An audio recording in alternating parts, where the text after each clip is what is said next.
Good afternoon, you ruddy lovely people. Xavi Simons is a Tottenham Hotspur player. For all those fans saying, I won't believe it until he holds up the shirt, he's held up the shirt. The number 7 shirt. It's a shirt number that brings with it a lot of pressure, but it's pressure that I believe this guy will thrive on. I believe he can live up to it, and he's joining Spurs to be the main man. The fact that we've snubbed Chelsea to get him as well really is the cherry on top. But he would have just been another player in their 536-man squad, rolling into away games with their triple-decker bus. At Spurs, he's going to be the main man. We're going to build a team around this guy.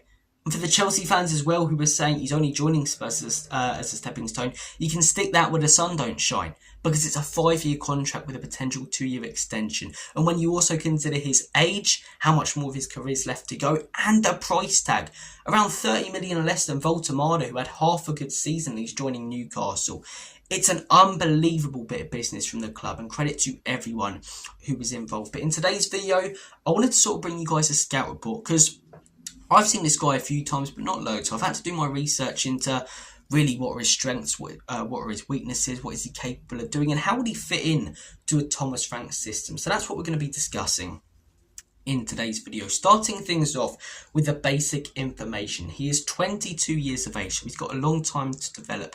Obviously, I still would have liked Eze, but Eze wasn't this player at 22, and Eze isn't this player right now. I can hear the Arsenal fans already. Yes, he is. You're just jealous. Genuinely, I think Eze's a fantastic player, but right now on screen, I'm going to put up a stat comparison, right? Xavi Simons in the blue, Eberechi Eze in the red. Argue with facts, my friends. Argue with facts. His nationality, he is Dutch. He's been playing for the Dutch team for quite a few years now. Scored a massive goal in the Euro semi-final last year against England. It's a game that Holland lost, but he was their main man in that game. He was always the most threatening guy. His position is the central attacking midfielder, which is where we needed to strengthen this summer, considering Maddison's injury, and Kulu, who tends to play in that position a lot, being out until January. A huge attribute: he's two-footed. He's not left-footed. He's not right-footed, which as an attacking midfielder is a huge bonus, right? Being one-footed as a winger, it doesn't have that much of an effect. But if you're one-footed as an attacking midfielder, as a defender, it's a lot more easy to marshal you out of a game. You can just send them to one side on their weaker foot and eat him up for breakfast.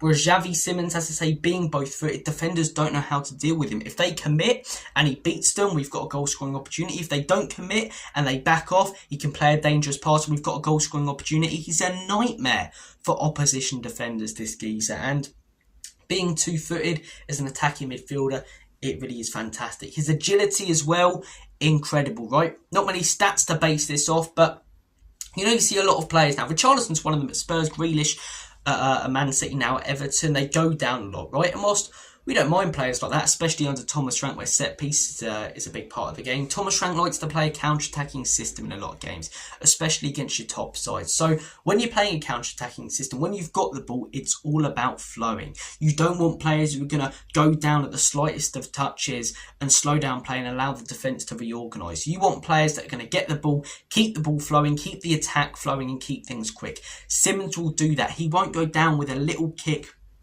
on the edge of his shin. You have to take him out or he doesn't go down. He stays on his feet. Now, Maddison tries this sometimes, but he's not the best at it. And there aren't many attacking midfielders who can do this in the Premier League. Odegaard, maybe, but Xavi Simons, agility-wise, the way he uses his body, it takes a lot to send him down. And as I say, it's another thing with the two-footed thing. It's a nightmare for defenders, because if they commit and you don't beat him, you've got to foul him. You can't just give a little, touch.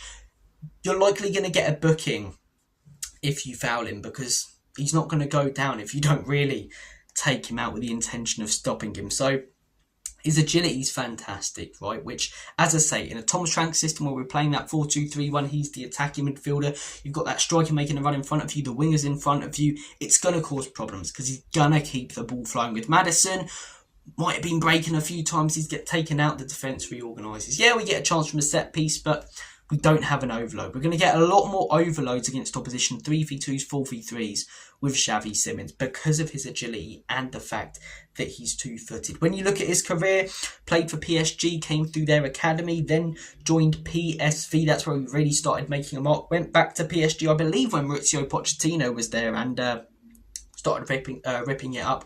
But at Leipzig, the last couple of seasons has been really where he's made his mark. So let's take a look at some of his stats. So you look at the 24-25 season, right? He's got an average SofaScore rating, which I think is the best app or website for this type of thing, of 7.58. What does that show you? He's consistent, right? You expect consistency from centre-backs. You expect consistency from number 6s. Number 10s, a lot of them in world football, on their day, unbelievable. Off their day, absolute pygmy hippo feces. This guy is consistent, which, again, as an attacking midfielder, is something that will really, really be an attribute, that will really be a benefit, because you're not going to have to worry about him just having off days and then the team falling apart. If you're going to build a team around this guy, you're going to need him to be consistent. And he is. And that SofaScore rating shows that. He started 25 games in the Bundesliga last season. Goals, 10. Very, very good. That's goal per game ratio of 0.4. It's fantastic for an attacking midfielder. Assists, 7. He had a passing accuracy of 83%. Now, a lot of them could have been sideways passes. So I like to look at passes in his own half and opposition half, right? Own half, 91%, which is phenomenal, even if they are short passes. Opposition half, a lot of players will have a good passing accuracy, though, because in their own half it's great, and the opposition half, it's rubbish. Opposition half, 75% passing accuracy. That is fantastic. What I was saying earlier about keeping things flowing in a counter-attacking system, but also when we're trying to break teams down under Thomas Frank. This is what Frank struggled with at Brentford quite a few times, because he lacked that player. Damsgaard would try, but would struggle. He lacked that player to kind of unpick defences, unlock defences, get the ball, take on a few men, do something special and play a great pass. Because when they would be attempting passes at Brentford to break down low blocks, they didn't have the quality of player to pick out those brilliant passes. Xavi Simons does. Xavi Simons will bring that to Tottenham. He'll be able to spot those passes, and against a low block, I think we'll end up breaking down a lot of teams like your Evertons this season, for example, or your Nottingham Forest. So it's a huge bonus. Great with balls over the top as well. Successful dribbles percentage, 37%. So not the strongest there, but he's not really a dribbling player. He's someone who will drive, release at the right time, whether that be a shot or a pass wide, and he will use his agility in 2 feet to do that normally. And I'll put up his heat map right now on screen as well. So you can see when he does drift to one side, it tends to be the left-hand side more than the right. But he is central a lot of the time. Season beforehand, was it just a one-off season last season for Simons? No, it wasn't. Season beforehand, started 32, goals 8, but assists 11. So a goals per game of 0.3. So he's actually gotten more dangerous going forward. Passing accuracy of 82%, own half 88%, so his passing accuracy in his own half has improved. Opposition half 77%, it's only gone down by 2%. Successful dribbles 60%. So as you can see when looking at those stats, we're not just signing him off one good season. That was the concern when we signed Solanke, right? It's not concern with this guy.